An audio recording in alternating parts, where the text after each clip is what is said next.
नमस्कार किसान भाइयों, स्वागत है आप सभी का एक बार फिर से हमारी YouTube चैनल आम किसान में। आज इस वीडियो में हम बात करेंगे सोयाबीन या अन्य किसी भी फसलों में आने वाले पीलेपन के कारणों के बारे में कि फसलों में पीलापन क्यों आता है या हमारी फसल पीली पीली क्यों दिखाई देती है। सामान्य रूप से फसलों में पीलापन दो कारणों की वजह से नज़र आता है। या तो आपके खेत में जिसमें आपने फसल लगाई है उसमें पोषक तत्वों की कमी। यदि आपकी खेत की मिट्टी में पोषक तत्वों की कमी है तो आपकी फसल कमज़ोर और पीली पीली नज़र आएगी, क्योंकि आपकी फसल में जो आपने फसल खेत में लगाई है उस फसल में पूर्ण रूप से पोषक तत्व नहीं मिल पा रहे हैं। और इसी में दूसरा कारण है, यदि आपकी खेत में कहीं कहीं पीले पीले पत्ते नज़र आ रहे हैं तो आप देखेंगे कि आपके खेत में सफ़ेद मक्खियों का प्रकोप ज़्यादा है। यदि आपके खेत में सफ़ेद मक्खियों का प्रकोप ज़्यादा है और पत्ते कहीं कहीं पीले नज़र आ रहे हैं तो उसे हम पीला मोजक कहते हैं। सभी किसान भाई सामान्य रूप से जानते हैं कि पीला मोजक किसे कहते हैं और पोषक तत्वों की कमी किसे कहते हैं। आइए इस वीडियो में हम जानेंगे कि इन दोनों का हम किस प्रकार से नियंत्रण कर सकते हैं। आइए हम बात कर लेते हैं कि यदि आपके खेत में ये पोषक तत्वों की कमी है तो उसे आप किस प्रकार से पूरा कर सकते हैं, और यदि आप कुछ स्प्रे में उपयोग करना चाहते हैं तो क्या डाल सकते हैं।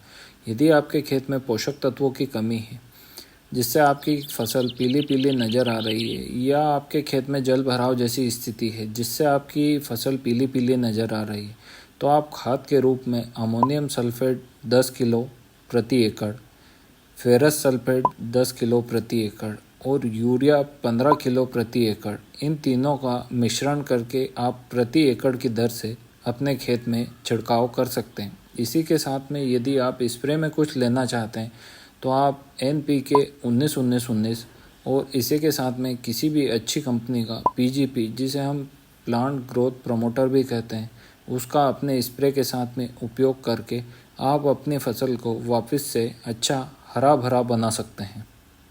और यदि आपके खेत में सफ़ेद मक्खी या अन्य किन्हीं रस चूसक कीटों का प्रभाव ज़्यादा है, या आपकी फसल में पीले मोजक की समस्या है, या फसल में कॉपर की कमी है, तो आप इसका प्रबंधन किस प्रकार से कर सकते हैं। यदि आपके खेत में रस चूसक कीटों का प्रभाव ज़्यादा है तो आप अपनी स्प्रे में एसिटामेप्रिड 20% SP या थायोमेथाक्साम 25% WG या फ्लोबिंडामाइड 50% WG, इन तीनों में से किन्हीं एक का कंपनी डोसेज के रूप में उपयोग कर सकते हैं।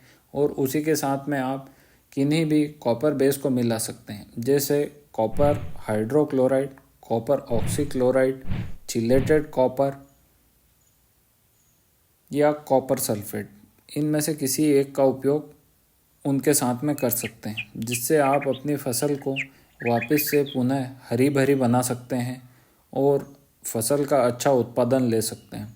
इस प्रकार से फसलों में दो प्रकार का पीलापन आता है। आप उन्हें इन दोनों प्रकार से आप हल कर सकते हैं और अपनी फसल को वापस से हरा भरा बनाकर एक बहुत अच्छा उत्पादन ले सकते हैं।